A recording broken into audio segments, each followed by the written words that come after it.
The morning air bit cold at 5,000 feet.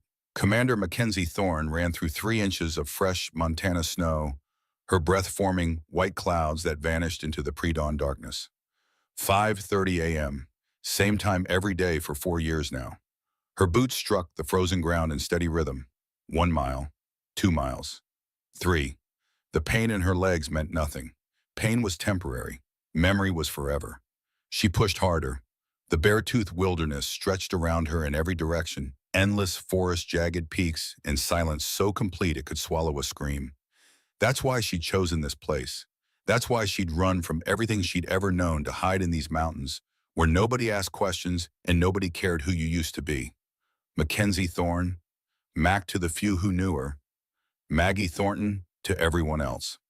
She finished her run at the edge of Blackstone's Survival Academy, a collection of weathered log buildings nestled against the mountainside. Smoke rose from the main lodge. Garrison would be awake already brewing that terrible coffee he somehow made worse every single morning. Max slowed to a walk, cooling down. Her shirt clung to her small frame, soaked through despite the freezing temperature. 5'3", 120 pounds. Too small, they'd said. Every single time. Too small, too female, too weak. They'd been wrong about that.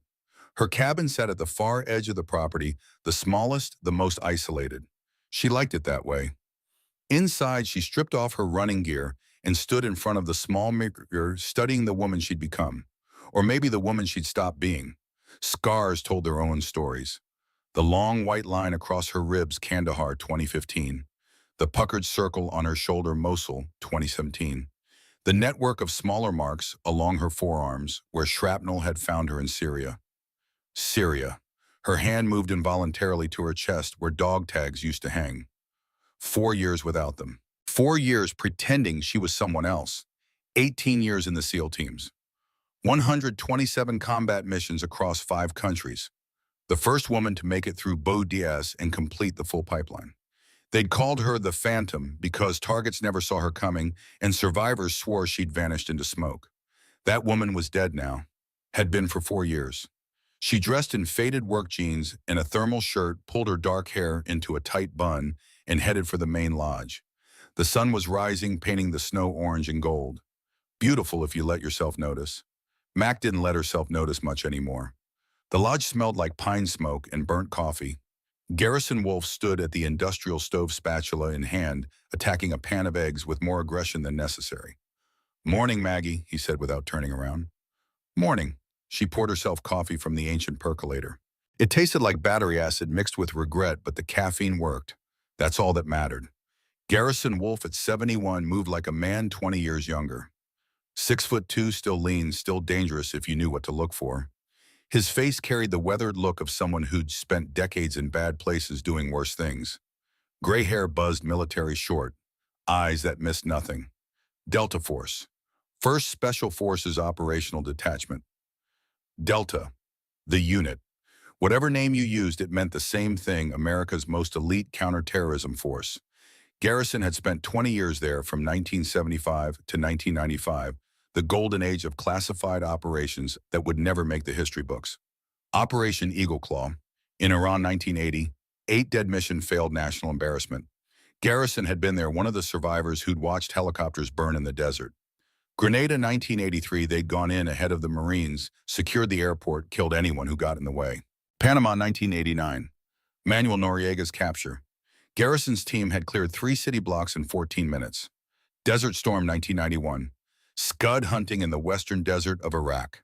50 missions, 0 casualties on his team. The man was a living legend from the Cold War era, and he was flipping eggs in a survival camp lodge like it was the most natural thing in the world. "Brought in fresh eggs yesterday," Garrison said, sliding a plate across the counter. "Chickens finally earning their keep." Mac accepted the food. They ate in comfortable silence, the way soldiers did. Words weren't necessary when you understood each other. Garrison had been her uncle's best friend. Lieutenant James Thorne, Delta Force, killed in action, Afghanistan 2010. Before he died, her uncle had written Garrison a letter. Simple instructions. "If Mac ever needs anything, take care of my girl." When Mac had shown up 4 years ago, hollow-eyed and broken, Garrison had taken one look at her and offered a job. Maintenance worker, lowest position at the academy, No questions asked, no explanations required. He knew. Of course he knew. Garrison Wolf hadn't survived 50 years in special operations by being stupid, but he respected her need for silence, for invisibility. He gave her what she needed most, a place to disappear. New group coming in today, Garrison said, breaking the silence. Executive survival course. 10 days. Mac nodded. Groups came and went, businessmen wanting to prove their toughness, rich kids looking for Instagram content, occasionally someone serious, someone who actually wanted to learn. She kept her distance from all of them. 8 guys, Garrison continued, European, paid in advance full rate, 20,000. That made Mac look up. Executive courses usually ran 12 to 15,000. 20 was premium pricing. They specifically requested the back cabins, Garrison added, away from other guests, said they wanted privacy. Something cold touched the base of Mac's spine, the feeling every operator learned to recognize something's wrong. When do they arrive? Noon. She finished her eggs, rinsed her plate. I'll check the cabins, make sure everything's ready. Garrison watched her go, his eyes sharp. He'd felt it too. Old soldiers always did. The morning passed in routine work. Mac cleaned cabins 3 through 8, checked the water heaters, restocked firewood. Physical labor kept her hands busy and her mind empty. That was the point. At 11:45, she was repairing a loose board on cabin 6 when she heard the vehicles. 2 black Chevy Suburbans rolled up, the main drive windows tinted dark. Expensive vehicles for a survival course. Mac watched from the shadow of the cabin as 8 men climbed out. They moved well, economy of motion, spatial awareness, the unconscious habits of people trained to violence. All of them looked mid-30s to mid-40s. Fit, alert. One man stood out, taller than the rest, maybe 6'1", with dirty blonde hair and sharp features.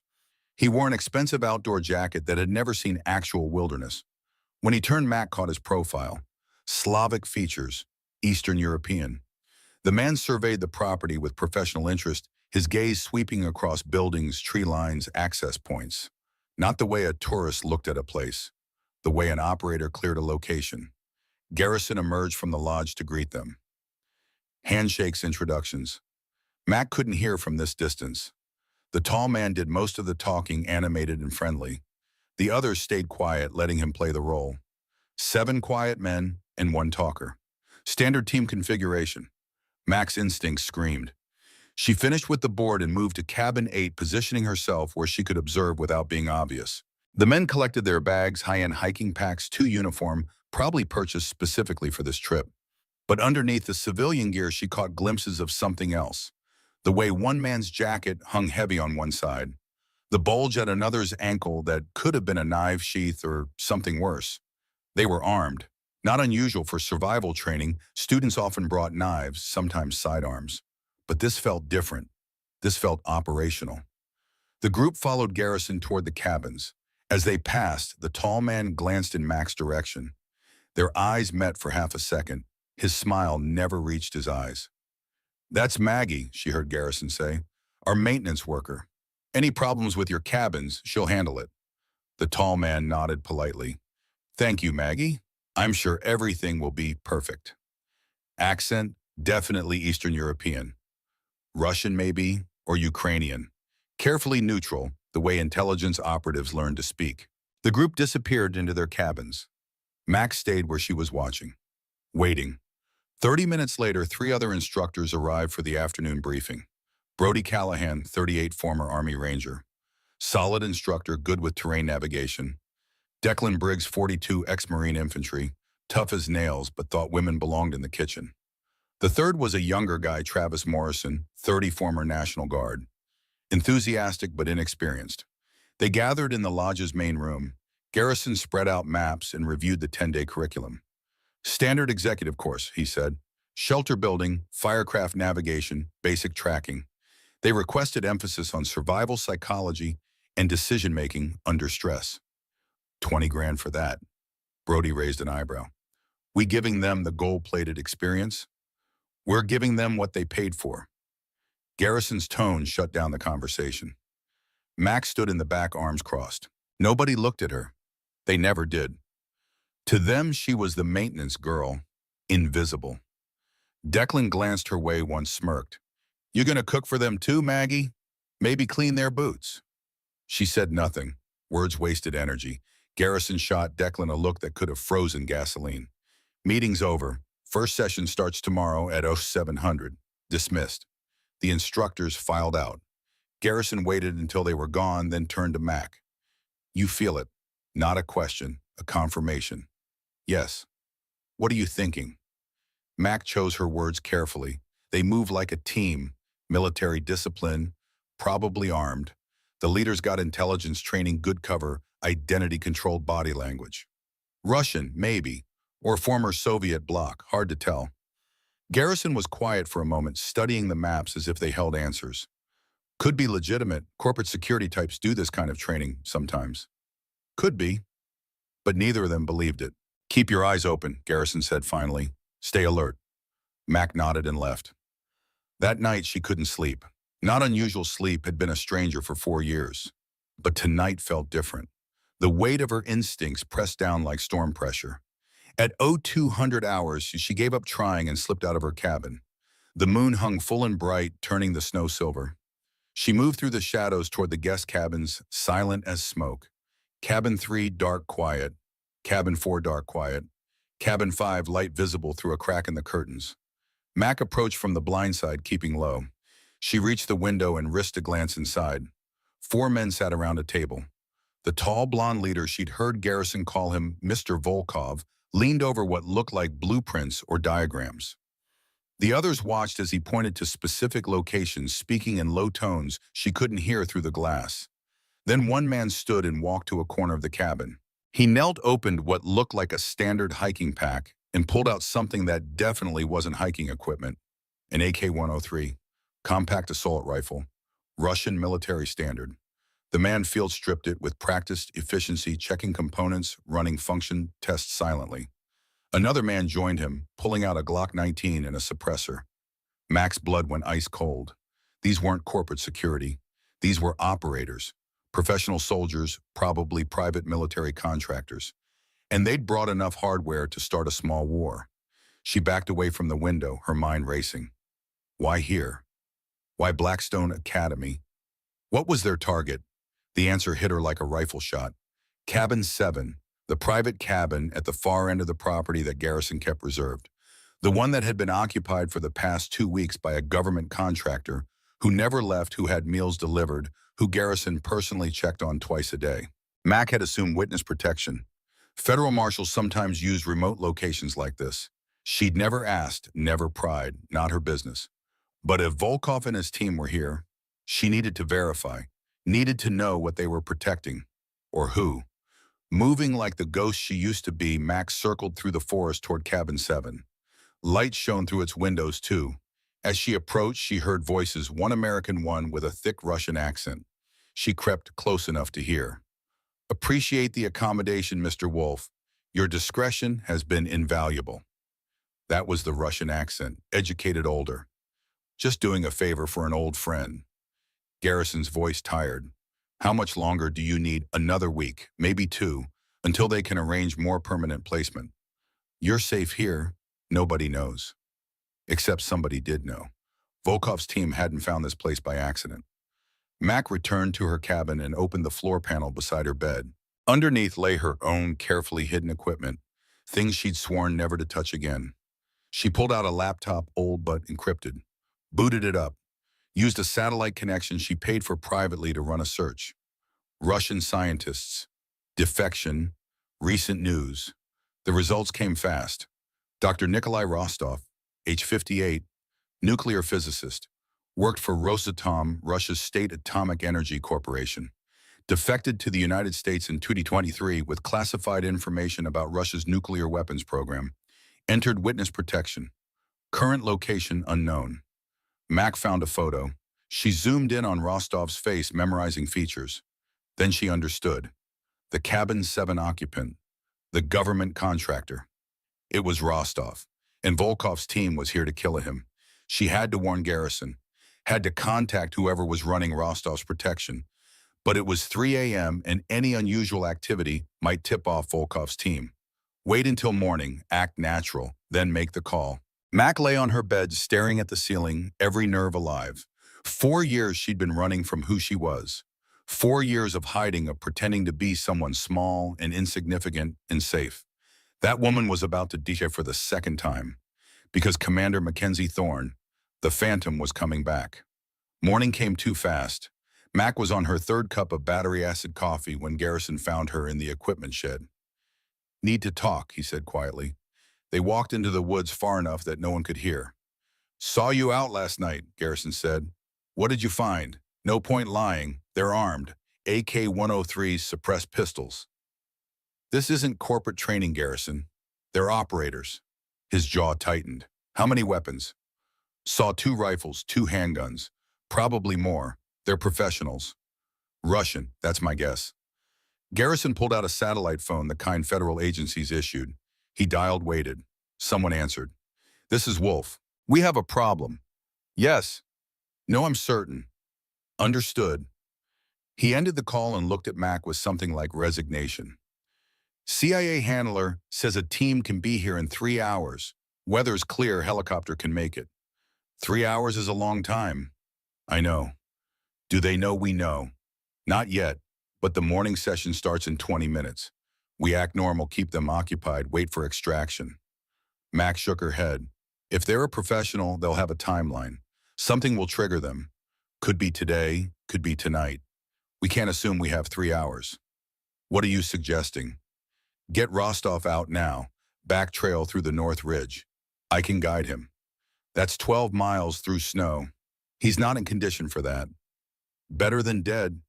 Garrison considered this. "And if Volkov's team notices he's gone, then we deal with it."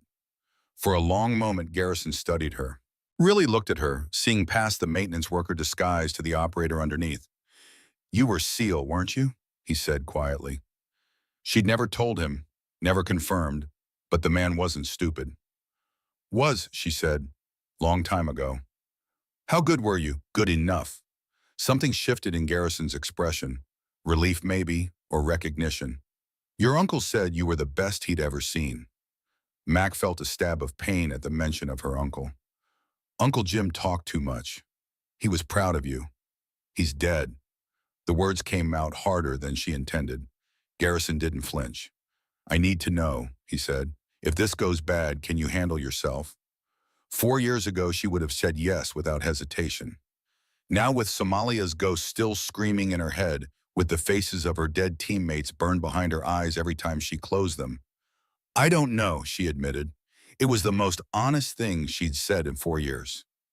Garrison nodded slowly.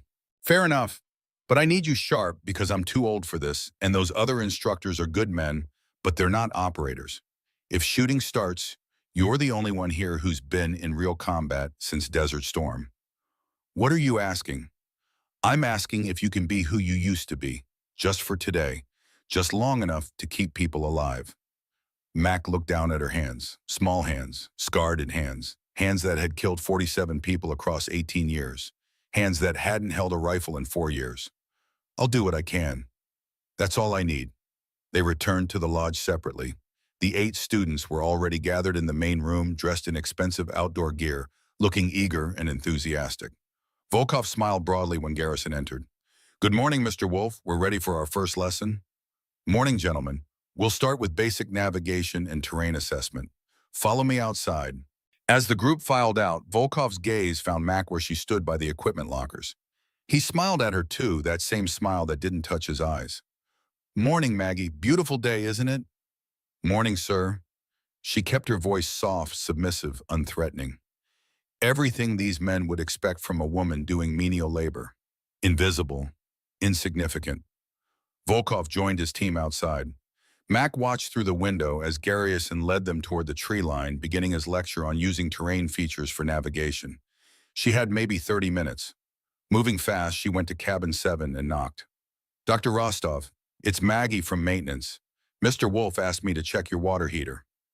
The door opened a crack. Nikolai Rostov peered out, suspicious and afraid. He looked exactly like his photo, late 50s, gray hair, glasses, soft hands that had never done hard labor. "I didn't hear anything about maintenance," he said in accented English. "Won't take long, sir." He hesitated, then opened the door wider. The moment she was inside, Mac's voice changed harder, quieter, urgent.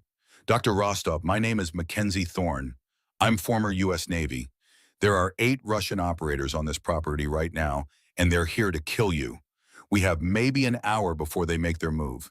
Do you understand? The color drained from his face. How?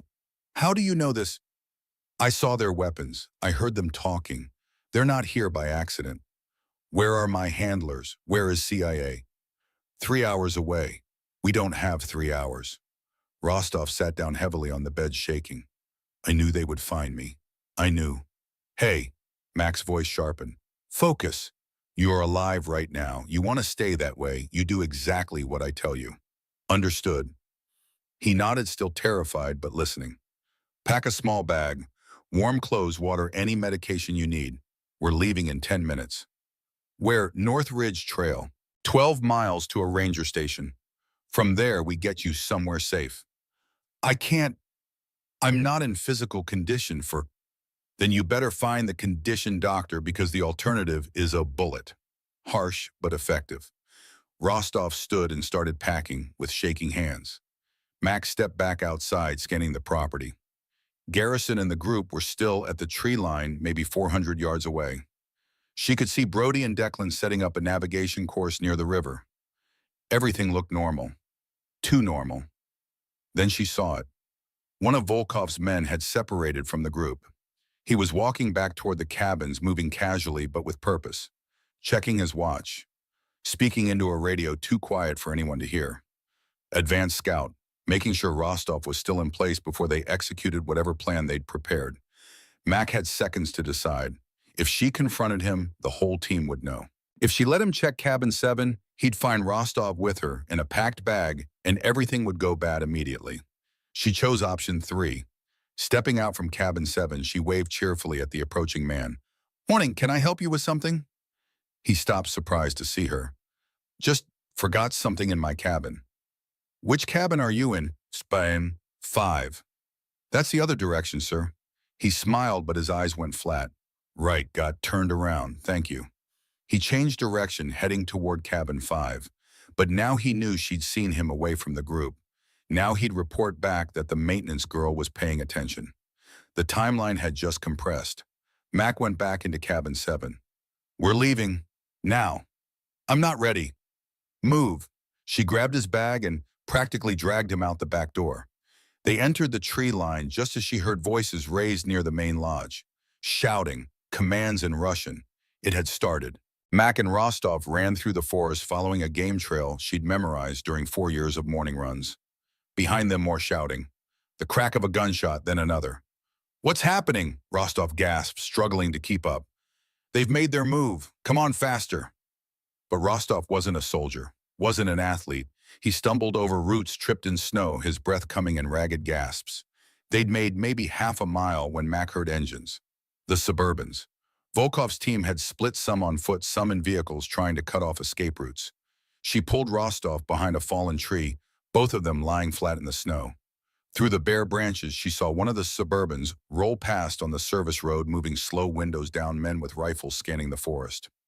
They were hunting, and Mac had no weapon except a folding knife. This wasn't going to work. They'd never make 12 miles with a pursuit team behind them and Rostov in this condition. She needed a different plan. Change of plans, she whispered. We're going back. What? That's insane. They expect us to run. They're set up for pursuit, so we do the opposite. You want to go back toward the armed men. I want to get you somewhere defensible and wait for the cavalry, and I know exactly where. The old equipment bunker. Garrison had shown it to her, once a relic from when this land had been a Cold War-era communications station. Underground, reinforced concrete, only one entrance. Perfect defensive position. If she could get Rostov there, they could hold out until CIA arrived. If. They circled back through the forest, moving parallel to the service road. Mac could hear chaos from the main lodge. More gunshots, screaming. Garrison's voice roaring orders she couldn't make out. The old man was fighting, buying time. The equipment bunker sat hidden in a depression, a quarter-mile from the main buildings, covered with 40 years of pine needles and camouflage netting. Mac brushed away snow from the entrance and pulled open the heavy steel door. Inside, quick! Rostov scrambled down the concrete steps into darkness. Mac followed, pulling the door shut behind them. Total blackness. She found her lighter, flicked it on. The small flame revealed a space about 15 by 20 feet. Old radio equipment lined one wall, crates of forgotten supplies, a metal shelf with emergency rations from the 1980s, and in the back corner, covered with a tarp, something Garrison probably thought she'd never discovered. Mac pulled back the tarp. A gun safe, heavy-duty military grade. She knew the combination. Had watched Garrison open it once when he thought she wasn't paying attention. Old habits, operators always memorized access codes, always knew where the weapons were. She spun the dial, 173409. The safe opened with a solid click. Inside lay Garrison's private arsenal. The equipment he'd kept from his Delta Force days, never quite able to let go. A Remington MSR in .338 Lapua Magnum. Custom-built match-grade barrel Night Force scope. One of the finest sniper rifles ever made. Mac lifted it out and something fundamental shifted in her chest. The weight of the rifle felt like coming home. Below it, a Sig Sauer P226 MK25 Seal Standard Issue. 3 magazines, a K-bar knife, night vision goggles, rangefinder, ballistic calculator. Everything she needed to be what she used to be. Rostov watched her transform. The small, meek maintenance worker was gone. In her place stood something else entirely. Someone who handled military hardware with casual expertise, who moved with lethal precision, whose entire demeanor had shifted from prey to predator. "Who are you?" he whispered. Mac loaded the P-26, chambered around, checked the safety. "Someone who's very good at keeping people alive. You're not just former Navy, you're special operations." She didn't answer, didn't need to. "Can you really protect me against 8 trained soldiers?" Mac looked at him with eyes that had seen things his worst nightmares couldn't imagine. "Doctor, I've killed more trained soldiers than you've met in your entire life, so yes, I can protect you." She moved to the bunker door, cracked it open an inch. Through the gap, she could see the main lodge.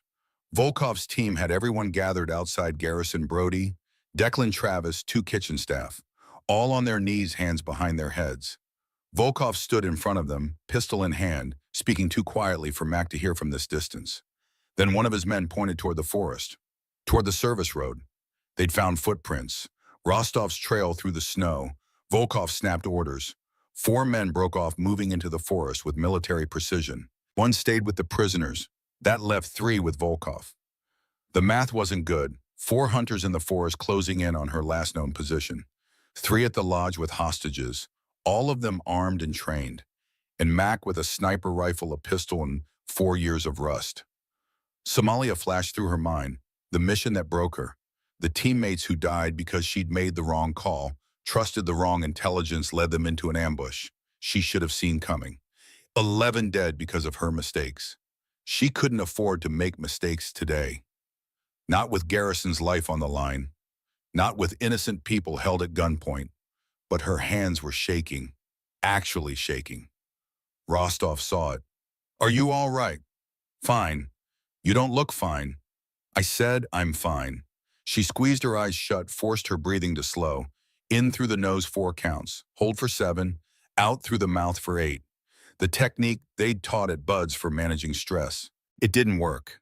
The shaking continued. 4 years of running from yourself catches up eventually. 4 years of pushing down trauma, pretending you're someone else, hiding from the worst day of your life. "I can't do this," she whispered. Rostov moved closer. "You said you could protect me." "I lied." "Then we're both dead." His bluntness cut through her spiral. Mac opened her eyes and looked at him. This soft-handed scientist who'd betrayed his country to stop nuclear weapons proliferation, who'd given up everything, family, career, homeland, to do what he thought was right. He was terrified, but he was here trusting her. "My team died 4 years ago," Mac heard herself say. "Somalia. I was commanding officer. Bad intelligence led us into an ambush. 11 operators dead. I was the only one who made it out. That wasn't your fault. It was my call, my responsibility. And today these people is their safety, your responsibility too." The question hit like a punch. She'd run from responsibility for 4 years. Run from command, from leadership, from the weight of holding lives in your hands. But Garrison was out there. Good people were being held hostage, and she was the only one with the training to do anything about it. You can't run forever.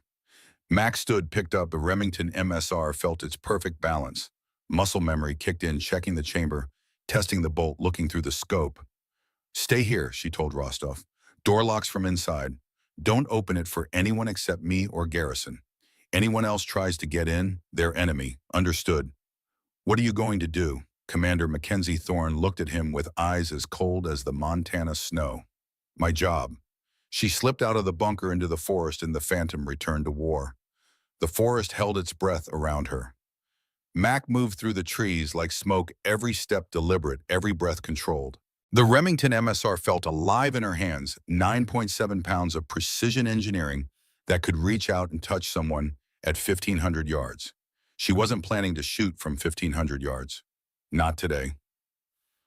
450 yards. That was her current distance from the main lodge where Volkov held the hostages. Close enough to see everything through her Night Force scope. Far enough that return fire would be ineffective. Mac found her position on a ridge overlooking the property. Natural cover from a cluster of pine trees. Stable shooting platform on a flat granite outcrop. Clear line of sight to the lodge, the cabins, and the forest edge where Volkov's four-man team had entered to hunt for Rostov. She settled into prone position, bipod deployed, rifle steady, looked through the scope, and brought the world into crystal focus. The magnification showed her everything.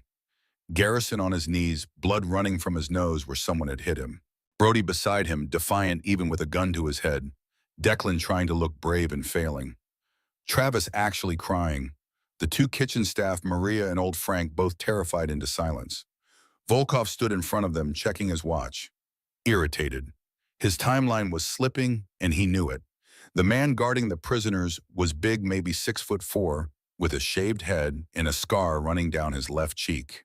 He held an AK-103 with casual competence, finger outside the trigger guard, but ready. Professional. Two more of Volkov's team stood near the Suburbans, smoking and talking. Relaxed. They thought this was under control. The fourth man at the lodge, Volkov himself, spoke into a radio. Mac couldn't hear the words, but she read his body language. Frustration, impatience. Then he turned and looked directly at Garrison. Through the scope, Mac saw Volkov's mouth move. Saw Garrison shake his head. Saw Volkov nod to the big man with the scar. The big man stepped forward and drove his rifle butt into Garrison's ribs. The old man went down hard, gasping. Mac's finger moved to the trigger. Range 450 yards. Wind 8 miles per hour from the west. Temperature 32 degrees. Target center mass on the big man. Easy shot. She'd made harder shots in her sleep. But if she fired now, the other three would execute the hostages before she could chamber another round. Basic hostage rescue math: you can't save everyone if you start shooting too early. She needed to reduce the numbers first. Needed to separate and isolate. Patience. Wait for opportunity. Through the scope, she watched Garrison climb back to his knees. Blood on his lips now, but the old man was grinning. Actually grinning. He said something to Volkov that made the Russian's face go dark with rage. That was Garrison Wolf. 20 years in Delta Force taught you how to take a beating and ask for more. Max scanned left toward the forest where Volkov's four-man team was hunting. She couldn't see them yet, but she could track their progress by the disturbed snow, the bent branches. Moving in a standard search pattern, 2 by 2, covering each other's sectors. They were good, but they were looking for a running scientist, not a SEAL sniper. Her radio crackled to life. She'd taken one from the equipment bunker set to the frequency she'd heard Volkov's team using. Sector 3 clear, no contact. Russian accent speaking English. Sector 4 clear, tracks lead northeast following service road. Copy, converge on grid 27. They were coordinating, tightening the net, but the net was searching the wrong area. Rostov's tracks led away from the bunker toward the service road. By the time they figured out he'd doubled back, Mac would have already acted, she hoped. A new voice came on the radio, Volkov's. Update, all teams report. And Team 1, Sector 4, pursuing target northeast. Team 2, Lodge secured 7 hostages controlled. Package located yet? Negative, but tracks are fresh. We'll have him within 30 minutes. You have 15 minutes, then we eliminate witnesses and extract. Mac's blood went cold. 15 minutes until Volkov started executing hostages. The timeline had just become very simple. She brought the scope back to the lodge, studying the tactical situation. 3 men at the lodge spread out. The big man with the scar, call him Target Alpha, stood nearest the hostages. Volkov himself, Target Bravo, was by the Suburbans. The two smoking near the vehicles, targets Charlie and Delta. If she took Alpha first, Bravo would have clear line of sight to execute Garrison. If she took Bravo first, Alpha would kill the hostages. Charlie and Delta would respond with suppressing fire, pinning her position. She needed chaos, needed them reacting instead of executing. Max shifted her aim away from the men and found a different target. The Suburban on the right, specifically its fuel tank. The 338 Lapua Magnum was designed to punch through armor at extreme range. A civilian vehicle's fuel tank wouldn't even slow it down. She adjusted for wind for temperature for the slight downward angle. Drew a breath, let half of it out, and squeezed the trigger between heartbeats. The rifle kicked against her shoulder. Familiar, comforting almost. The bullet took 0.6 of a second to cross 450 yards. It hit the Suburban's fuel tank and punched straight through. For a moment, nothing happened. Then physics took over.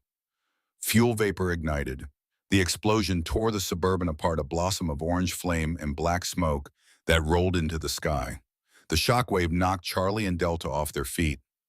Volkov dove for cover. Alpha spun toward the explosion, momentarily distracted. That was all Garrison needed. Through the scope, Max saw the old Delta operator move. Even at 71, even with broken ribs, Garrison Wolf was still deadly. He surged up from his knees and drove his shoulder into Alpha's legs. The big man went down. Garrison grabbed for the AK-103. They struggled. Alpha was bigger, younger, but Garrison had fought in alleys and jungles when this man was still in diapers. He got a hand on the rifle, twisted, and the weapon clattered away. Brody and Declan moved too, charging the two men near the burning vehicle. Chaos erupted, hand-to-hand combat, screaming, the kitchen staff running for cover. Mac tracked Volkov through the scope. He'd rolled behind the other Suburban, pulling a pistol, looking for a target. He found one, aimed at Garrison's back while the old man fought Alpha. Mac didn't think, didn't hesitate, just adjusted her aim and fired. 450 yards. Moving target, partially obscured by vehicle. The 338 round hit the Suburban's engine block 18 inches from Volkov's head. Metal sparked and shrieked. Volkov threw himself flat, his shot going wild. Now he knew. Someone was out here, someone with a rifle and the skill to use it. Mac chambered another round, scanned for targets. Alpha had broken free from Garrison and was scrambling for the fallen AK-103. She put her crosshairs on the rifle itself and fired. The bullet hit the weapon and sent it spinning away into the snow. Alpha dove behind the lodge wall. Charlie and Delta had recovered from the explosion. They were laying down suppressive fire, but they didn't know where she was. Bullets chewed up trees 300 yards to her left. Close enough to be concerning, but not accurate. Volkov was shouting into his radio. "Sniper. We have a sniper. All teams return to lodge immediately." The four-man team in the forest would be here in minutes. Mac's tactical advantage was evaporating fast. Time to move. She grabbed the rifle and melted back into the forest, circling toward the lodge from a different angle. The key to sniper work wasn't just the shooting, it was the positioning. Never fire more than 2 shots from the same location. Always have 3 exit routes planned. Stay mobile. Lessons learned in 18 years and 127 missions. Lessons written in blood.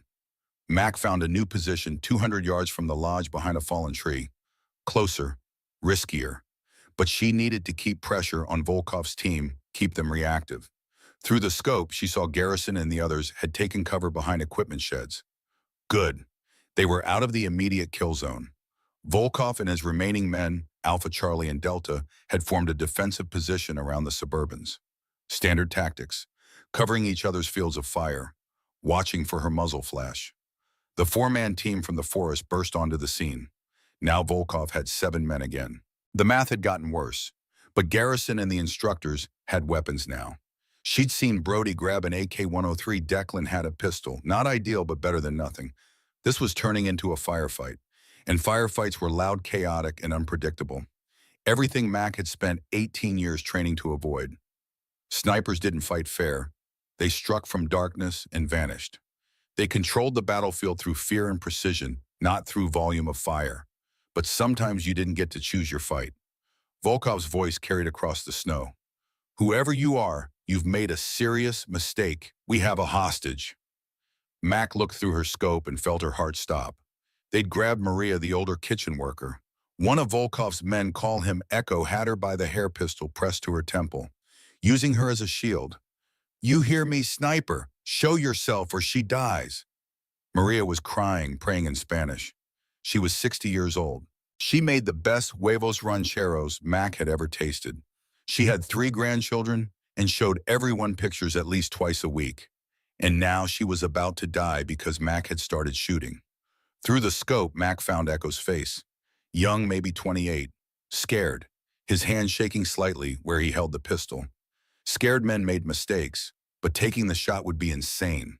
Mariah and Echo were pressed together. Maybe 3 inches of separation between her head and his. 200 yards in moderate wind. If Mac missed by even an inch, Maria died. No sniper in the world would take that shot, except Mac had never been like other snipers. Operation Neptune Spear 2011. Osama bin Laden's compound.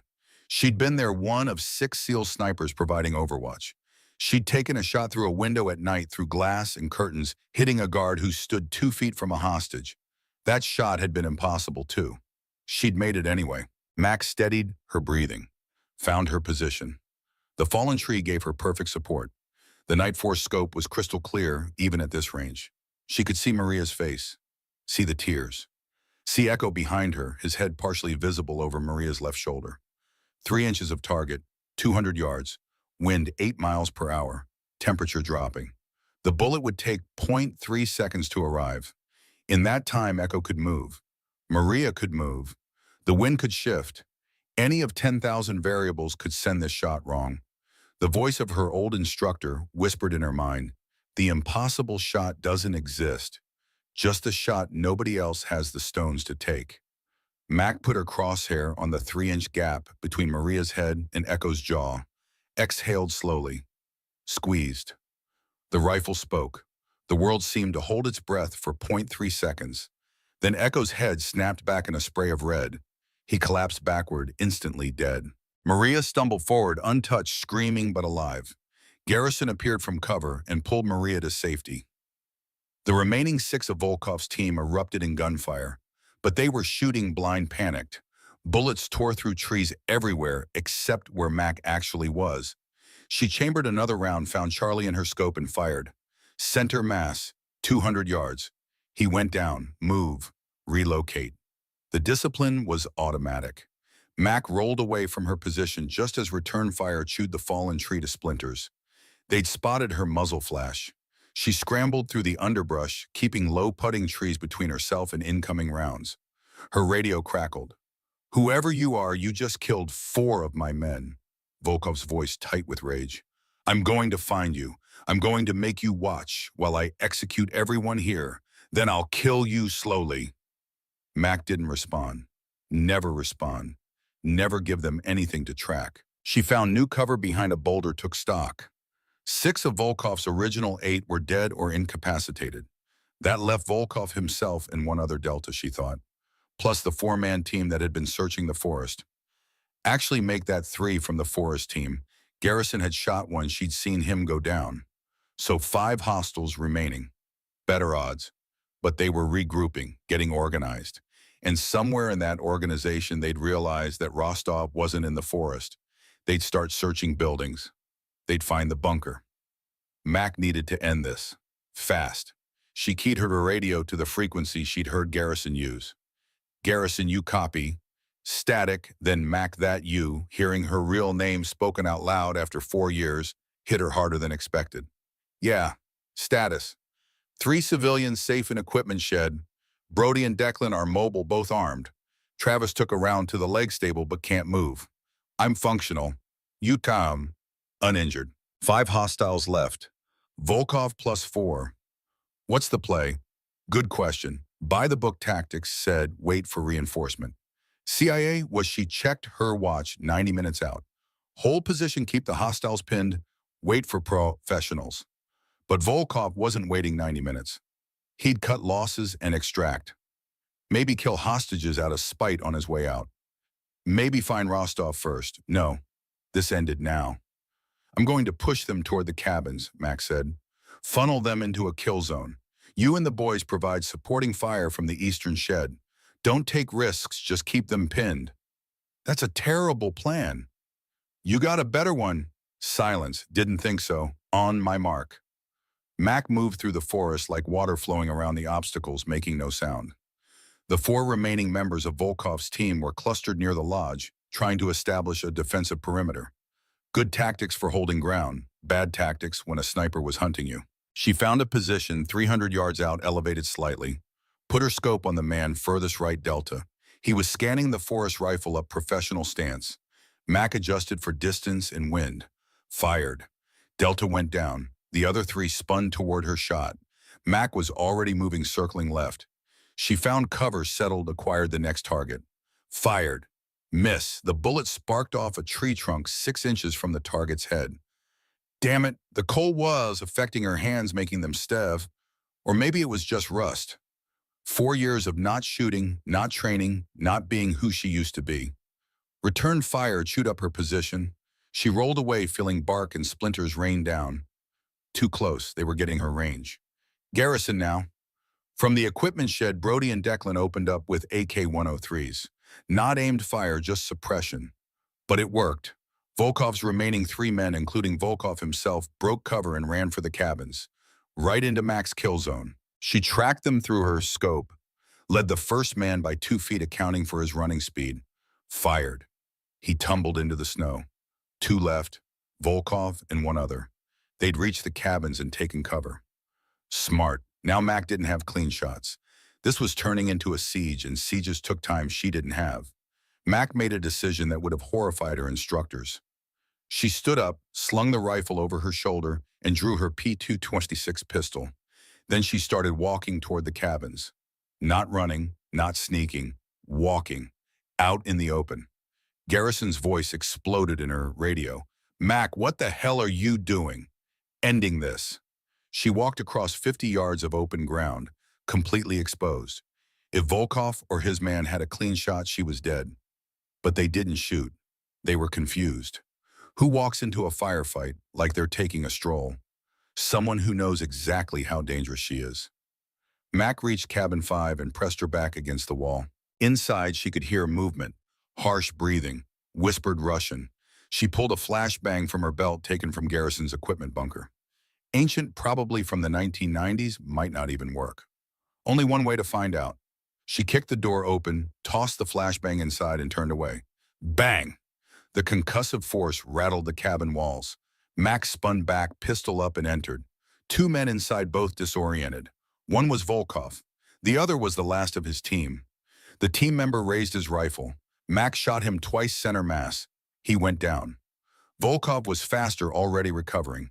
He brought his pistol around. They fired simultaneously.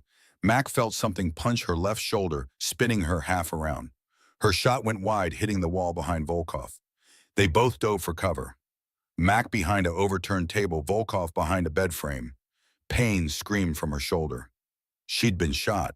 Not deep, probably just a graze, but it hurt like hell, and her left arm wasn't responding properly. Pistol in her right hand only now, that was fine. She'd trained for this. Commander Thorne, Volkov's voice from behind the bed. Yes, I know who you are. The Phantom. Very impressive. 127 missions, 47 confirmed kills. You were a legend. Max said nothing. Let him talk. Talking meant he wasn't shooting. Somalia was beautiful work, Volkov continued. You never knew, did you, that I was the one who sold your team to the militia? 11 SEAL bodies, my greatest achievement. Ice flooded through Mac's veins.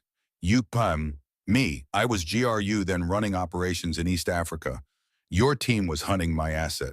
So I fed your CIA bad intelligence. Led you right into our kill zone. You should have died with the others, Commander. Would have been cleaner.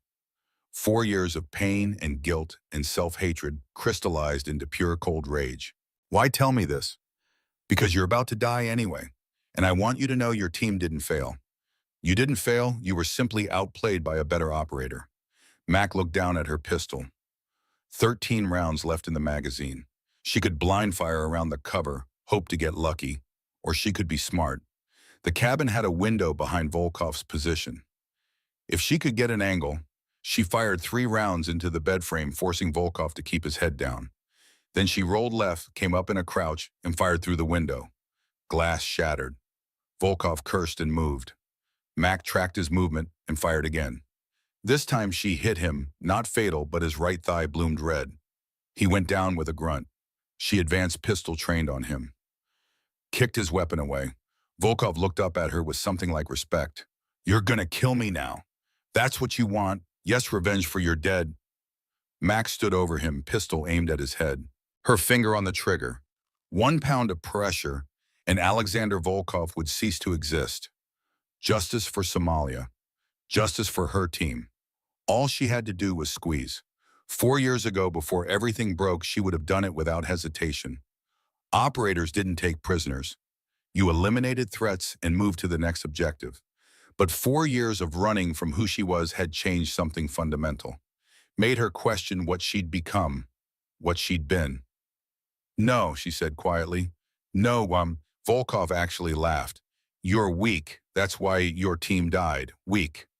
Maybe, but I'm not you. She kept the pistol on him while she reached for her radio. Garrison, cabin 5.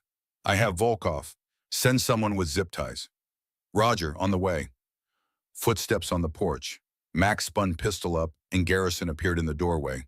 He took in the scene. Mac wounded Volkov bleeding on the floor, the dead operative by the door. You good? I'm good. That's a hell of a shoulder wound for good. I've had worse. Garrison moved to secure Volkov with zip ties while Mac kept her pistol trained.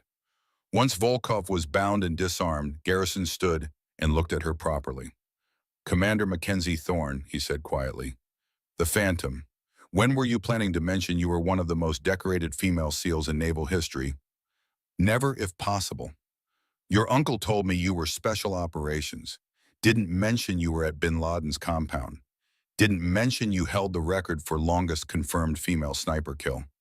It was 1,247 yards, and I don't hold it anymore. Who beat you? Nobody. I just don't count it anymore. She holstered her pistol and walked outside. Her shoulder was throbbing, blood soaking through her shirt. But she'd live. The property was a disaster. Burning suburban, blood in the snow, bodies, traumatized civilians. But they were alive.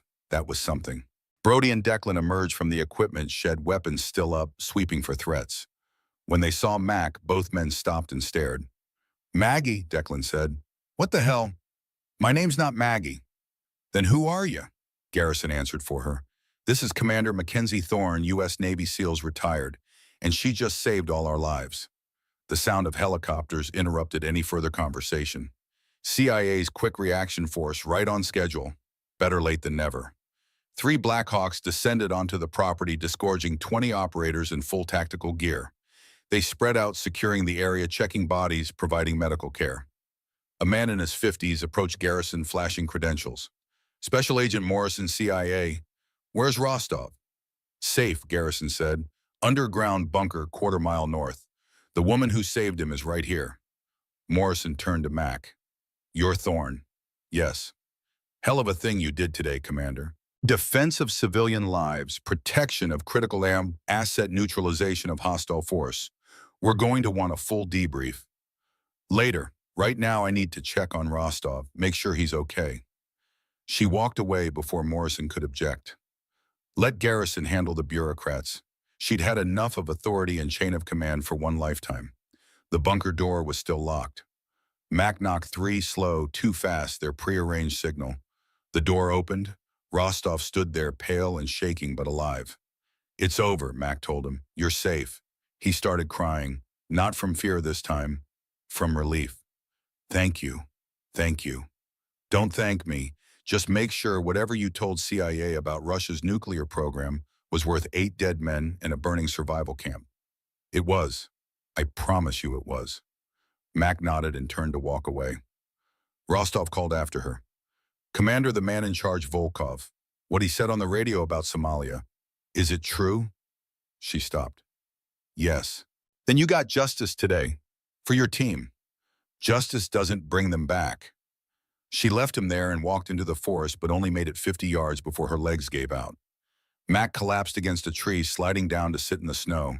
Her hands were shaking again, not from cold, not from adrenaline, from something breaking inside her chest. 11 teammates, 11 friends, 11 warriors who trusted her to lead them home. And for 4 years, she'd carried their deaths like stones tied to her soul. Believed it was her fault. Believed she'd failed them. But Volkov had set the trap. Volkov had sold them out.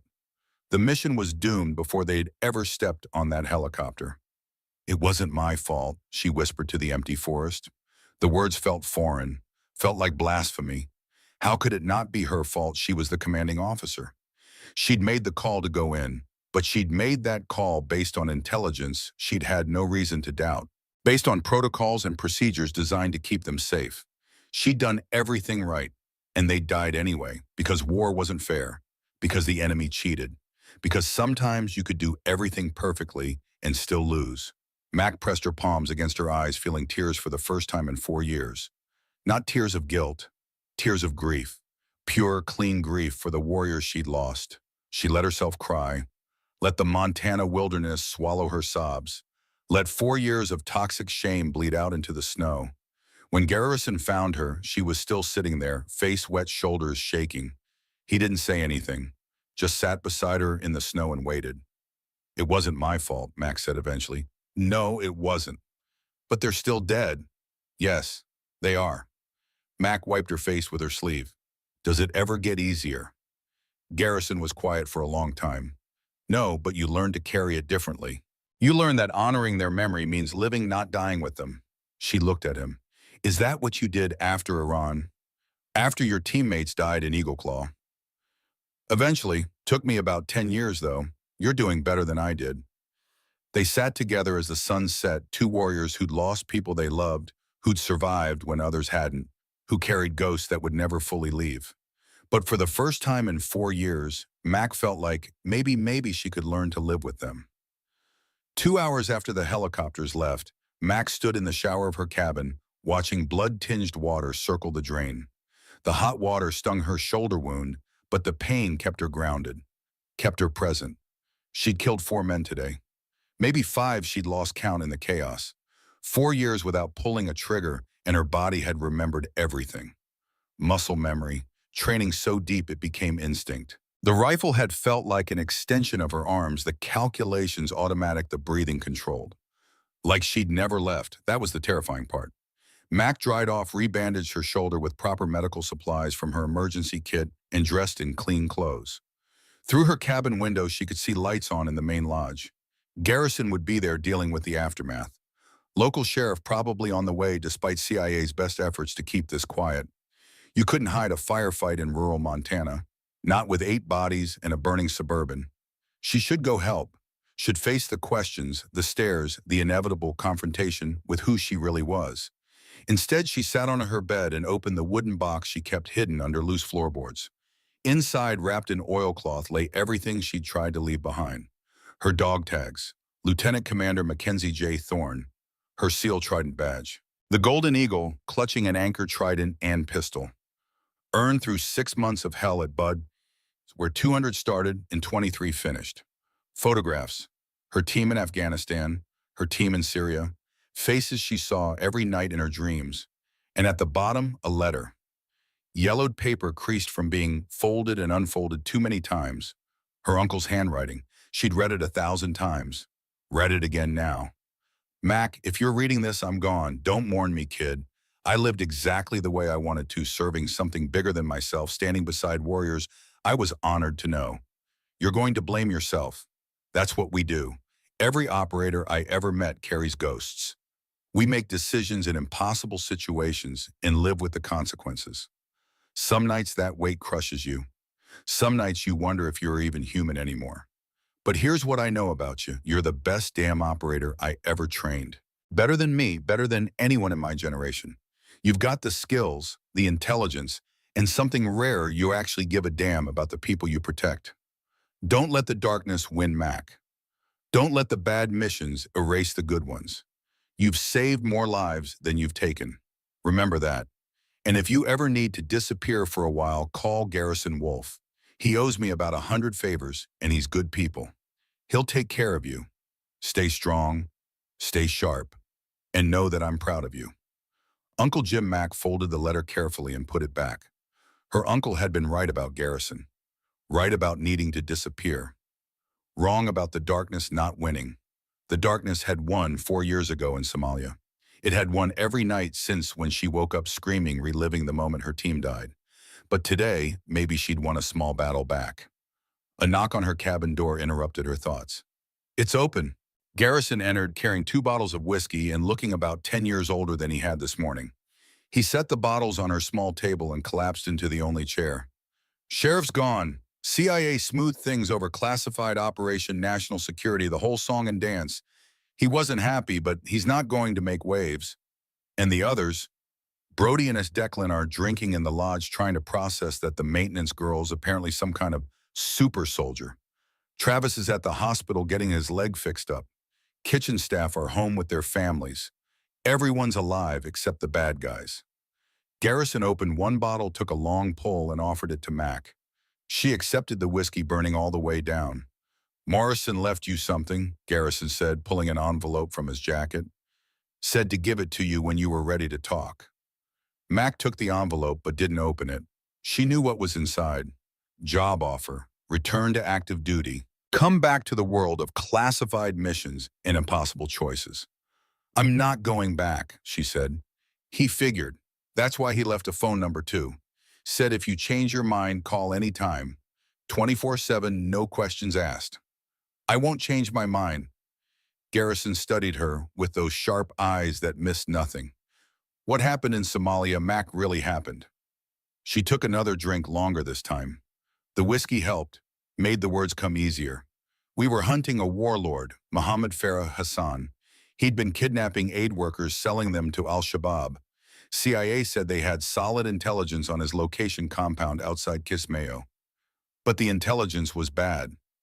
Worse than bad, it was deliberately false. Volkov fed it to our CIA contact, knowing we'd take the bait.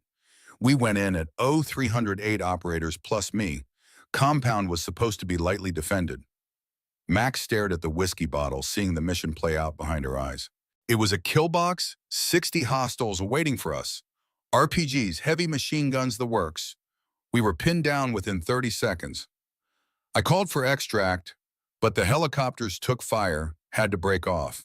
We held for 6 hours. 6 hours of hell."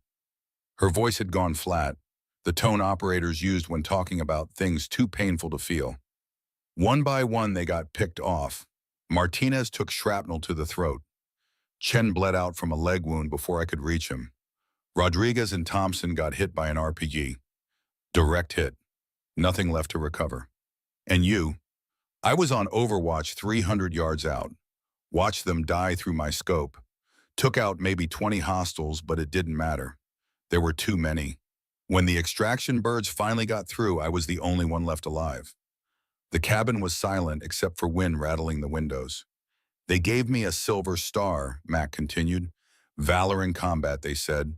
"Distinguished herself through heroic actions." I wanted to throw it in their faces. My team died because I trusted bad intelligence, because I led them into that compound. That wasn't your fault. I was commanding officer. Everything that happens to your team is your fault. That's what command means. Garrison took the bottle back, had another drink. "Your uncle told me about you once, said you were the kind of operator who'd take a bullet for a stranger if it meant keeping them safe. Said you cared too much and it would either make you the best or destroy you." He was right about the destroying part. Was he? Because today you saved 8 lives, killed a team of professional soldiers, protected a critical intelligence asset. You did your job, Mac, better than anyone else could have. Today was luck. Bullshit. Today was 18 years of training and experience.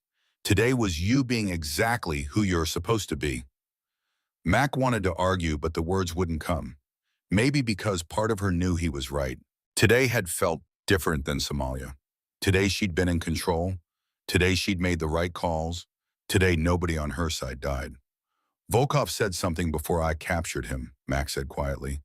He told me that Somalia was his operation, that he fed the bad intelligence deliberately. He was GRU running operations in East Africa. Our team was hunting his asset, so he eliminated us. Garrison went very still. He admitted that, proudly, like it was his masterpiece. Where is he now? CIA has him, black site somewhere probably. They'll squeeze him for everything he knows, then bury him so deep he'll never see daylight again. Good. They passed the bottle back and forth in silence. Outside, the Montana night was clear and cold, stars visible through the window like holes punched in black fabric. Tell me about bin Laden, Garrison said eventually, in Operation Neptune Spear. You were there. That's classified. I've got Delta clearance from 30 years ago. Still technically active. Tell me. Mac almost smiled. You just want to hear war stories. Damn right I do. You killed the most wanted man in the world. That's not a story, that's history. She took another drink, feeling the whiskey warm her from the inside. I was one of 6 snipers providing overwatch. We didn't go into the compound that was the entry team's job. Our job was to make sure nothing went wrong from outside. But something did go wrong. A guard on the roof, he spotted the helicopters coming in, started to raise alarm. I had maybe 2 seconds to take the shot. 800 yards of night vision crosswind, through a window. And I took it. Guard went down, mission continued. The entry team said later that if that guard had raised alarm, it could have gone bad fast. Pakistani military was 4 miles away. One radio call, and we'd have been fighting our way out against an army. Garrison raised the bottle in salute. 2 impossible shots. 2 impossible shots. They drank. So what now? Garrison asked. You going to stay Maggie the maintenance worker? Pretend today didn't happen? I don't know. Because I meant what I said earlier. Blackstone needs a lead instructor, someone who can actually teach combat skills, not just camping. You'd be good at it. I'm not a teacher. You taught plenty of people how to die properly today. Teaching them how to live can't be harder. Mac laughed despite herself. Dark humor, the language of soldiers. Think about it, Garrison said. No pressure, but doors are open if you want them. He stood left, 1 whiskey bottle, and headed for the door, paused with his hand on the frame. Your uncle was my best friend. When he died, I promised myself I'd look out for you if you ever needed it. Today I saw what you're capable of. Saw who you really are. He turned to face her. You're not broken, Mac. You're exactly what a warrior should be, someone who fights to protect, not to destroy. Don't waste that. He left. Mac sat alone with the whiskey and her thoughts. The letter from CIA sat unopened on the table. Outside, she could hear voices from the lodge, Brody and Declan processing their trauma, the way soldiers always did. With alcohol and dark jokes and the brotherhood of survival, she could join them, could accept that she was part of this world again, could stop running. Or she could pack tonight and disappear. Find another nowhere town, another fake name, another 4 years of hiding. The choice should have been obvious. She'd spent 4 years choosing invisibility. Why stop now? Except she was tired, bone-deep soul tired of running. And today, for the first time since Somalia, she'd felt like herself, like Commander Mackenzie Thorne instead of Maggie the maintenance girl. It had felt good, terrifying, but good. Her phone buzzed, the encrypted satellite phone she kept for emergencies. Only 3 people had the number: CIA Naval Special Warfare Command, and 1 other person she hadn't spoken to in 4 years. The screen showed a blocked number. Mac answered. Yes, Commander Thorne. A woman's voice. Professional. This is Deputy Director Sarah Vance, CIA Counterintelligence. We need to talk. I already talked to your people. This isn't about today. This is about Volkov. We've been interrogating him for the past 2 hours. He's given us information that changes things. Mac's instincts prickled. What kind of things? The kind I can't discuss over phone. Can you meet me? There's a diner in Billings, Montana. Annie's place off Route 87. Tomorrow noon. Why should I? Because Volkov wasn't working alone. Because Somalia wasn't his only operation targeting American Special Forces. And because there are 8 other operators like him, still active, still hunting people like you, the words hit like hammer blows. 8 more. 8 more Volkovs out there feeding false intelligence, setting up ambushes, killing American soldiers for money. I'll be there, Max said. Come alone. And Commander, watch your back. Volkov made a phone call before we captured him. His employers know he failed. They know you're the one who stopped him. The line went dead. Max sat very still, processing. The fight wasn't over. Today had been one battle in a larger war, and now that war knew her name. She opened Morrison's envelope. Inside was a business card, generic, no agency markings. Just a phone number and 2 words, call anytime. Underneath the card was a letter. Commander Thorne, what you did today saved not just Dr. Rostov's life, but potentially thousands of others.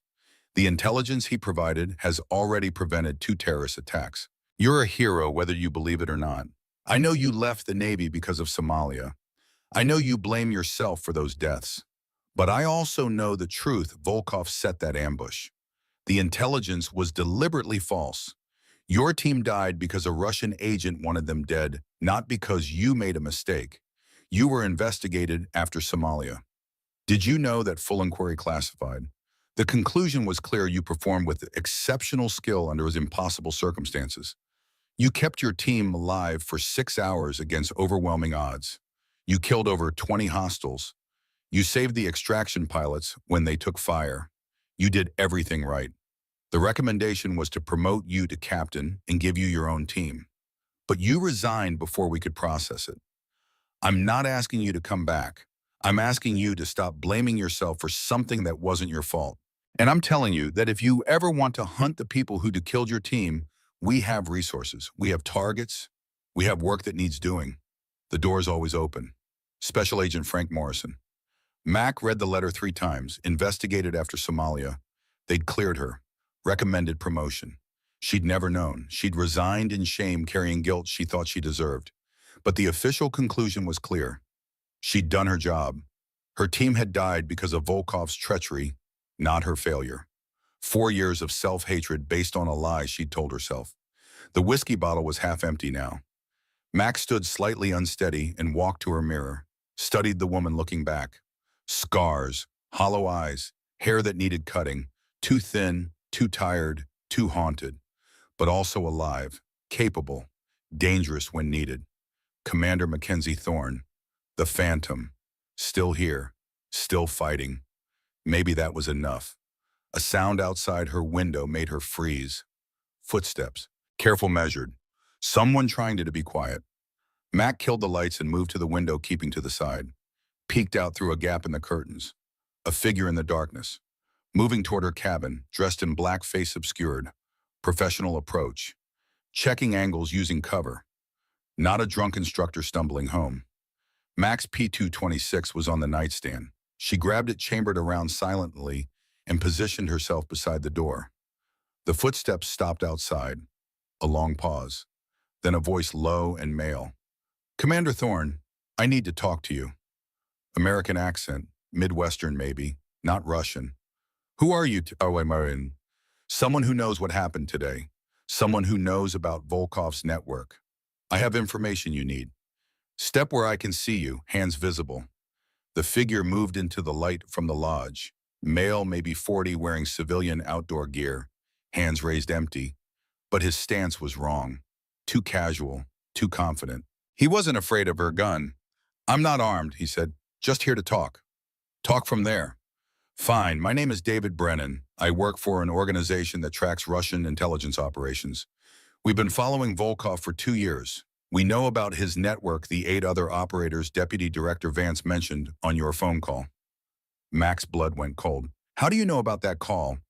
We've been monitoring CIA communications related to Volkov. It's how we stay ahead of Russian countermoves. Who do you work for? That's complicated. Let's just say we're independent contractors with American interests at heart. Independent contractors was code for private military companies. Mercenaries. Not officially sanctioned, not bound by military rules of engagement. What do you want? We want to hire you. Volkov's network needs to be dismantled. You've proven you can handle Russian special operations personnel. We need someone with your skills. I'm not for hire. Everyone's for hire at the right price. We're offering $2 million, 6 months of work hunting Volkov's network. You'd have full operational support intelligence equipment, everything you need. $2 million, more money than she'd make in 20 years of military service. And if I say no, then we part as friends, no hard feelings. But Commander, these people killed your team. Don't you want justice? There it was, the hook, the angle, appealing to her need for revenge, for closure. Professional manipulation. I'll think about it. We need an answer by tomorrow, after your meeting with Vance. Here's my number. He dropped a business card on her porch. Call me before midnight or the offer expires. He walked away, dissolving into the darkness as smoothly as he'd appeared.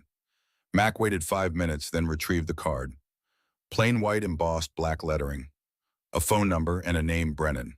Nothing else. She went back inside, locked the door, and sat on her bed with the pistol beside her. Two paths had just opened. CIA wanted her help through official channels.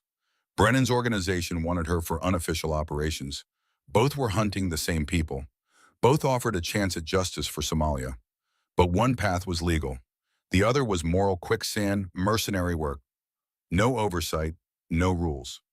Mac didn't sleep that night. She cleaned her rifle, inventoried her ammunition, and thought about the future. By dawn, she'd made her decision. At 11 a.m., she drove Garrison's old Ford pickup into Billings. The diner was exactly where Vance said it would be, a rundown place that served truckers and locals. Perfect for a clandestine meeting. Deputy Director Sarah Vance sat in a back booth drinking coffee. Mid-50s, gray hair, pulled back eyes that had seen too much.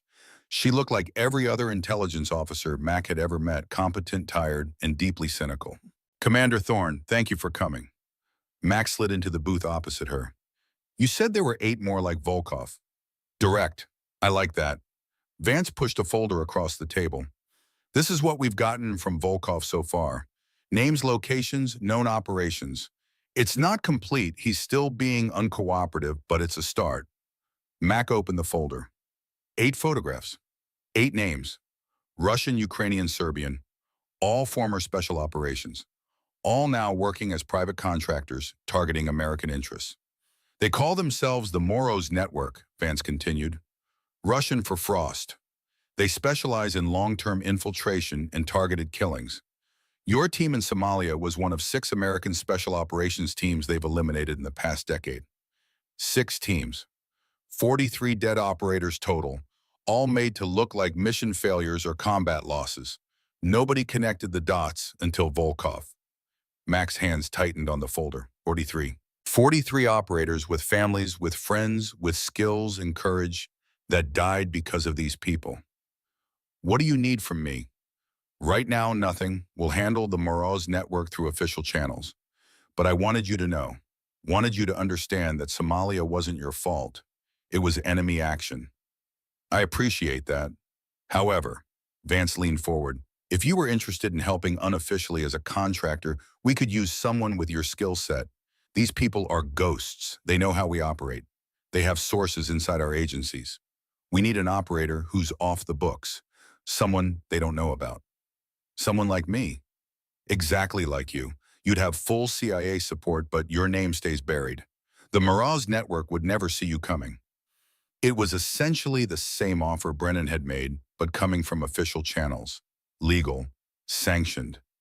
I need time to think. Of course, but Commander, these people won't stop. Volkov failed, so they'll send someone else. And now they know your name. They know you're the one who stopped their operation. You're a target whether you help us or not.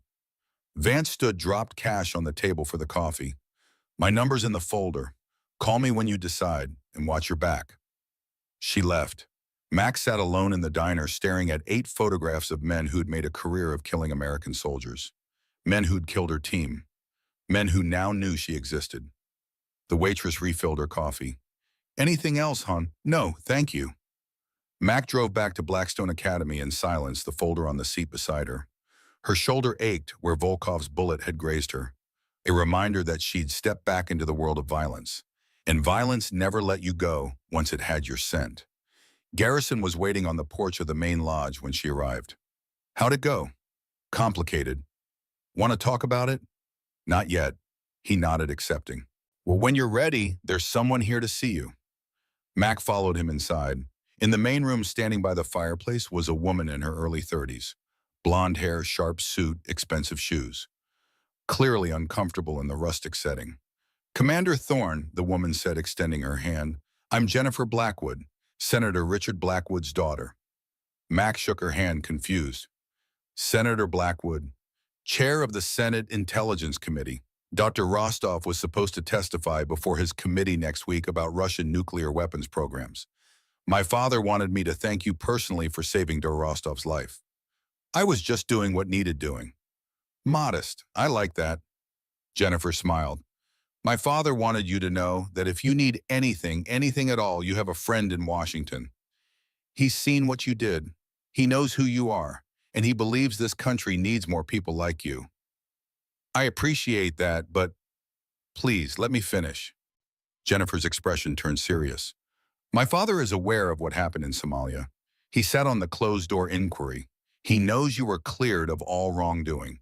He also knows about the Moroz network and their operations against American forces.